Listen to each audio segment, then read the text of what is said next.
नमस्कार मंडळी, नमस्कार. जय श्रीराम. आपल्या डिव्हाइन टच या युट्यूब चॅनलमध्ये आजच्या व्हिडिओत मी विनया कुलकर्णी आपल्या सगळ्यांचं नेहमीप्रमाणेच मनापासून स्वागत करते. आज सगळीकडे जय श्रीरामचा जल्लोष दिसतोय. सगळा भारत देश अगदी श्रीराममय झालाय आणि भारत देशातलेच नव्हे तर देश परदेशातले श्रीरामांवरती प्रेम करणारे श्रीराम भक्त या सगळ्यांनी अगदी देशांमधलं वातावरण श्रीराममय झालंय असंही म्हटलं तर वावगं ठरणार नाही. आज टीव्हीवरती सुद्धा सगळ्यांचं लक्ष रामलल्लाच्या प्राणप्रतिष्ठेच्या कार्यक्रमाकडे वळलेलं आहे. तर का बरं एवढं महत्व आहे श्रीरामांना? काय शिकायला मिळतं श्रीरामांच्याकडून आपल्याला की आज एवढ्या वर्षानंतर सुद्धा श्रीरामांची प्रतिमा आपल्या सगळ्यांच्या मनामध्ये अगदी पवित्र स्थान निर्माण करू नये? तर आजच्या व्हिडिओमधून आपण हेच जाणून घेणार आहोत की श्रीरामचरित्रातून काय आपण शिकायचं. खरं तर त्यातला एक अंश जरी आपण आपल्या आयुष्यात आचरणात आणला तर आपलं आयुष्य सुद्धा सार्थकी झाल्याशिवाय राहणार नाही. चला तर मग व्हिडिओला सुरुवात करूया. हो, व्हिडिओ आवडल्यावर जय श्रीराम अशी कमेंट आपल्या व्हिडिओला नक्की करा. चला तर मग सुरू करूया.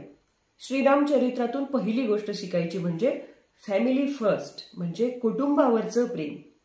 आज या 21व्या शतकामध्ये एवढ्या गतिमान जीवनामध्ये सुद्धा श्रीरामांनी त्यांच्या आयुष्यात घालून दिलेला हा धडा अतिशय महत्वाचा आहे.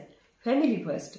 अगदी कुटुंबाच्या सुखासाठी अगदी राजसिंहासनाचा त्याग करून जी व्यक्ती राजसिंहासनावरती चढण्याच्या त्या क्षणी वनवासासाठी वल्कलं घालून वनवासाला निघते, हे किती मोठं आदर्श असं उदाहरण आहे आपल्या फॅमिलीसाठी, आपल्या आई वडिलांच्या आज्ञेसाठी. दुसरी गोष्ट म्हणजे आई वडिलांच्या आज्ञेचं पालन करावं, आई वडिलांचा आदर करावा, कुटुंबाचा आदर करावा. मग आता पहा ना, अगदी कैकेयीने दशरथांकडे श्रीरामांना 14 वर्षांचा वनवास मागितला. खरं तर याच्या पाठीमागे सुद्धा कथा आहे बरं का. 14 वर्षांचा वनवास का मागितला? कैकेयीनं वनवास का मागितला? आपल्याला कदाचित वाटेल की तिचा मुलगा भरत याला राज्यपद मिळावं म्हणून कदाचित कैकेयीनं वनवास मागितला. पण पडद्याच्या आडच्या गोष्टी वेगळ्या आहेत, त्या पुढे एखाद्या व्हिडिओमध्ये आपण जाणून घेऊया.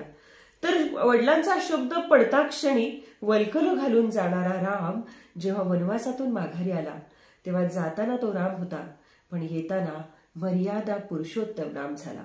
हे शिकावं रामायणातून, हे शिकावं श्रीरामचरित्रातून. आजकाल आपण बघतो की 2 भावंड प्रत्येक घरामध्ये दोघच असतात, पण या दोघांमध्ये सुद्धा अगदी विस्तव जात नाही अशी भांडणं असतात. मग ती इस्टेटीसाठी असतात, वैचारिक असतात, अन्य कोणत्याही गोष्टीतून असतात. तर श्रीरामचरित्रातून भावंडांवरचं प्रेम शिकावं. श्रीराम वनवासाला गेले, अर्थात ही 4ही भावंड 14 वर्ष वनवासच भोगत होती. ना भरतानं राज्यपद स्वीकारलं, ना शत्रुघ्नानं त्याला बाजूला सारून आपण राज्यावरती मुसंडी मारली. लक्ष्मण तर श्रीरामांच्या बरोबरच गेला. त्याची सुद्धा एक वेगळी गोष्ट आहे, ती आपण नंतर कुठल्या तरी व्हिडिओमध्ये बघूया. तर भावंडांवरचं जे अतूट असं प्रेम आहे, हे प्रेम श्रीरामचरित्रातून शिकावं. प्रजेवरती प्रेम कसं करावं? प्रजेला अगदी आपलं राज्य रामराज्य आहे, अगदी आपलं राज्य सुराज्य आहे, इथं सगळी सुबत्ता आहे, पृथ्वीवरती स्वर्ग कसा अवतरून द्यायचा, हे श्रीरामचरित्रातून शिकावं. आपण बऱ्याचदा आपल्या नशिबाला दोष देत बसतो, पण श्रीरामचरित्र आपल्याला शिकवतं की आपली नियती जशी आहे तशी स्वीकारावी. आपल्या नशिबामध्ये परमेश्वरानं आपल्या नियतीनं जे काही विधिलिखित लिहिलेलं आहे ते घडल्याशिवाय राहणार नाही. त्यासाठी कुणालाही दोष न देता जे घडलं ते चांगलं घडलं. श्रीकृष्ण ने कहा है, जो हुआ अच्छा हुआ, जो होगा अच्छे के लिए ही होगा. या न्यायानं आपल्या नियतीला किंवा अशी नियती घडवून आणणाऱ्या आपल्या परिसरातील आपल्या संपर्कातल्या लोकांना दोष न देता, त्यांचा द्वेष न करता आपली नियती जशी आहे तशी मोठ्या आनंदानं स्वीकारावी. म्हणजेच ती नियती आपलं आयुष्य जगायला आपल्याला नक्कीच सहाय्य करते, त्याच्यातून मार्ग हा काढतेच. घडणारी कोणतीही गोष्ट विधिलिखित आहे. घडणारी कोणतीही गोष्ट आपण बदलू शकत नाही, पण त्याला आपण एका फायटर प्रमाणे कशी फाईट देऊ शकतो आणि रावणासारख्या बलाढ्य शत्रूचा सुद्धा बिमोड कसा अगदी वानरांना सोबत घेऊन करू शकतो, हे रामचरित्रातून शिकायचं. अगदी लाखोंचं सैन्य असलेला रावण आणि केवळ तुटपुंजी वानर सैन्य असलेली श्रीरामांची सेना. तर या वानर सेनेनं लंकाधीश रावणावरती विजय मिळवला. एका स्त्रीच्या सुरक्षेसाठी, एका स्त्रीच्या अस्मितेसाठी श्रीराम सेतू बांधून लंकेमध्ये घुसू शकतात, त्याचा वध करून सीतामाईंना सुखरूप आणू शकतात. स्त्रीची अस्मिता कशी जोपासावी, आपल्या घरच्या लक्ष्मीचा मान कसा राखावा, हे शिकावं श्रीरामांच्या चरित्रातून. सर्वांना समान न्याय द्यावा.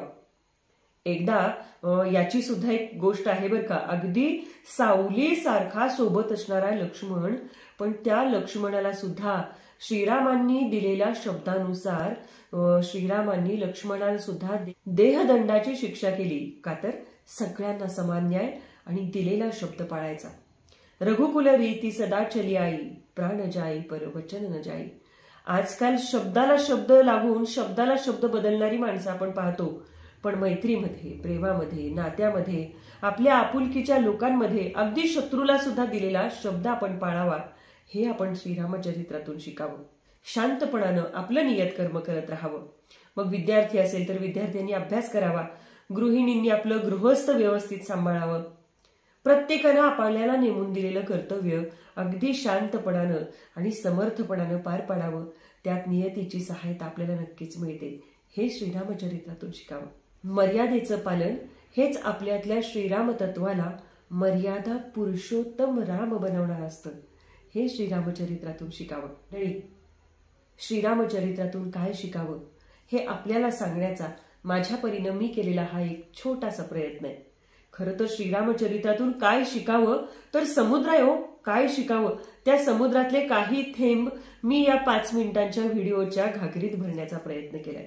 हा प्रयत्न तुम्हाला कसा वाटला मला कमेंट करून नक्की कळवा. आणि हो, याशिवाय आपल्याला आणखी काय वाटतं रामायण वाचून किंवा रामाच्या चरित्रातून आपण काय शिकावं याबद्दल आपल्याला काय वाटतं ते सुद्धा नक्की कमेंट करून कळवा, म्हणजे आपला व्हिडिओ पाहणाऱ्या अनेकांपर्यंत तुमची कमेंट जाईल.